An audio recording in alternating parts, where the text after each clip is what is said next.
Well, City Council is set to debate a number of items as it kicks off 3 days of meetings starting today. Yeah, let's go down to City Hall right now. CB24's Courtney Hills has been there live all morning long. We're awaiting the mayor in about 15, 20 minutes time, Court.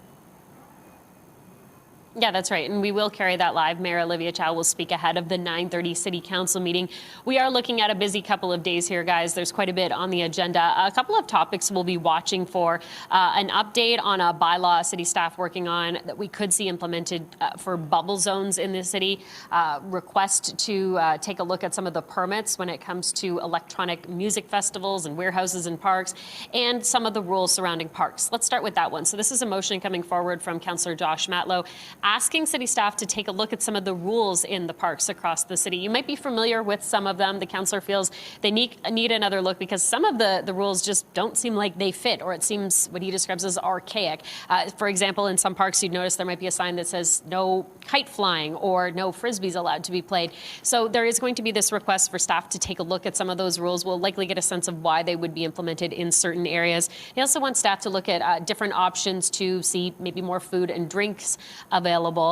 This also very timely given the fact that it's quite nice out and we know a lot of people take advantage of the parks in the city. Something else we're watching for. Councillor Chris Moyes will be introducing a motion. This is asking the AGCO, that's the Alcohol and Gaming Commission of Ontario, to give more power to the city to deny special occasion permits that are needed for electronic music festivals that can end up in places like parks and warehouses. The councillor talked about some concerns he's heard from residents saying that someone applies for a permit, they receive one, and then they have a big music festival, say in a warehouse down the street. There's issue with noise or crowding, so we want the city to take a look at that. That's something we'll be watching for.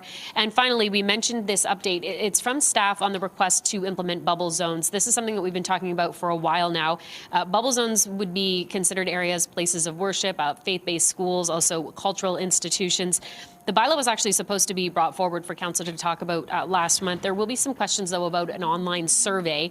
We know that this survey is available online. You can go on, share your feedback on the idea of implementing a bubble zone in Toronto. There is some concern specifically from the Canadian Civil Liberties Association about the questions and the clarification on that. So we know there's going to be some discussion on that. And it's been a very hot topic with many weighing in on whether that is something Toronto should implement or not. So as I say, it's going to be a busy one. It'll start with us hearing from the mayor. We're going to move into the mayor's office, and at 9 o'clock, we'll carry that live. Over to you. All right, we'll look forward to those comments. And Courtney Hills live inside City Hall this morning. Thank you, Court.